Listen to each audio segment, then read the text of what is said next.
everyone, I'm going to do a Friday Reads, quite simply because I forgot to vlog. that's really what it comes down to, but I thought I'd get you caught up on where I'm at with my reading. And I decided to do it outside, a la Sean the Bookmaniac style, because I love seeing all the different backgrounds of all the different parks he visits in his Friday Reads. So this is just from my back veranda. Okay, let's start with the books I've finished this week. Hang on, the dog just went inside. Out. Thank you. Let's start with the books that I've finished this week, and the first is Bitter Orange by Claire Fuller. This surprised the hell out of me, and I was very pleasantly surprised. This is a literary thriller. I didn't realise that. It's really fun to read, despite the content. It's told from a woman's point of view who she's some sort of estate historian or something like that. Anyway, she gets commissioned to go to this old stately home to catalogue stuff. And there is another couple there. The man is cataloguing stuff also. And his partner's a little wacky, to say the least. And so it's about their relationship, the three of them together, and what unfolds, and all of these little surprises are thrown at you. I was never at a time where I was bored or just like, get on with the story, ever. The timing of the information that you were given was perfect. It was really, really great. And I gasped a number of times. I didn't expect the mystery. It wasn't presented to me at the start, and then we were doing some whodunits or anything like that. So I kind of didn't really realise that I was reading a thriller until right at the end. It was really cleverly written. I gave this 4 stars. I really enjoyed it. This was for my summer read prompt on the Reading Women, and it's perfect. It was pacey, it was engaging, it was compelling. If you need a book to get your juices flowing again, this is the one. This certainly reignited my desire to read because it was just so fun. The next book I finished this week was In Other Words by Jhumpa Lahiri. This is Jhumpa Lahiri's memoir about when she decides to move to Italy to learn the Italian language. This is thought-provoking. It's very cleverly paced. So at the start, it's very short, sharp sentences, and it talks about Jhumpa Lahiri's first learnings of the Italian language before she even moves to Rome, her first visits. And so as the book progresses and as she spends more time in Rome, the language starts to flow a bit more and become more beautiful. And that kind of mimics how she feels about her own way of speaking the Italian language.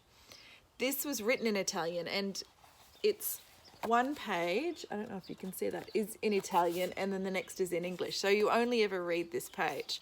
And I found myself looking across at the Italian words just to have a look and see. When there was a beautiful phrase or something, I would pop on over to the Italian version and just see how that would be said in Italian. So that was a lot of fun and a great surprise. I didn't realise that was part of this book.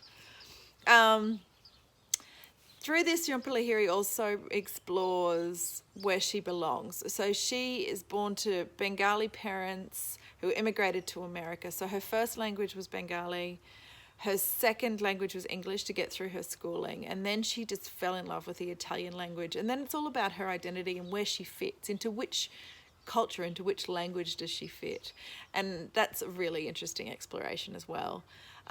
It talks simply about learning another language, how you can never really get to that point unless you were born into the language.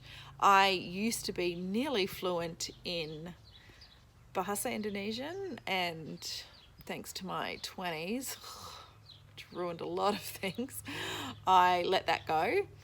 And I've always thought about picking it up again, but I definitely need to do it before the end of my life, just to tick that box and fulfill that. But this kind of reignited that in me. It also gave me some discussions with my husband about moving to Bali and immersing myself in the Indonesian language. anyway, it's an exploration of language, it's an exploration of identity, it's an exploration of creativity and how you can freely express yourself creatively in the different languages that you know. The freedom of learning new words in a new language. Yeah, lots of really cool, thought-provoking things. I wrote a lot of stuff down about this book. I gave it 4 stars. It was great. I would highly recommend. So those are the books I've finished this week, and then I'm kind of in the middle of a number of others. So I am reading Narcopolis with Sean the Book Maniac. You may have seen our videos on the first half. I need to finish the second half of this weekend and record my views. Narcopolis is testing me, shall we just say that? But stay tuned for my final thoughts on this one. I am also buddy reading A Little Life, which I am terribly behind on, but hope to catch up with on this weekend. I didn't realise that Hanya Yanagihara is a female writer. That's how much research I do on my books. And when I posted my Reading Women's bingo board video and said I didn't have anything for LGBTQ, Renee and Daniela, who I'm reading this with, both said to me, but you do. You're reading this book. And I was like, that's super cool. So I'm not going to get this finished this month because I'm already so far behind. But yeah, so I need to catch up. I've got a fair chunk of this that I need to read. And then I've also got to finish this. It keeps coming up in my videos. But yeah, this is always going to be there. But it's really, but I do really think about it and want to get on top of this book. So so it's just kind of this weekend is these 2. And then in the next week, I want to start a couple of others and finish them next week for the Reading Women Month and for my own enjoyment. One is The Western Wind by Samantha Harvey.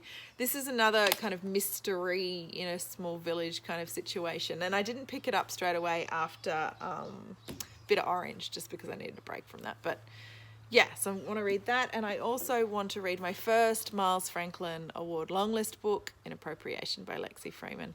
This is all set in Sydney and some crazy parts of Sydney, and I can't wait to see how I go with this. I'm not a contemporary fiction kind of gal, so if there are too many contemporary references and not enough beautiful language, then this could be problematic for me, but we will see. I don't want to have any preconceived ideas. So yeah, that's my Friday reads. If you've watched any of my vlogs, you will know that the weekends for me are not a good time to read. So I kind of get the bulk of it done while the kids are at school, Monday to Friday, and then fit in what I can over the weekend. I just wanted to chat with you about the books I'm reading because you guys are my book friends and I don't have anybody else to chat to around here about it. So it's nice to be able to pick up the camera and chat with you guys. I hope that your reading plans are making you happy. And I'll see you in the next video. Bye.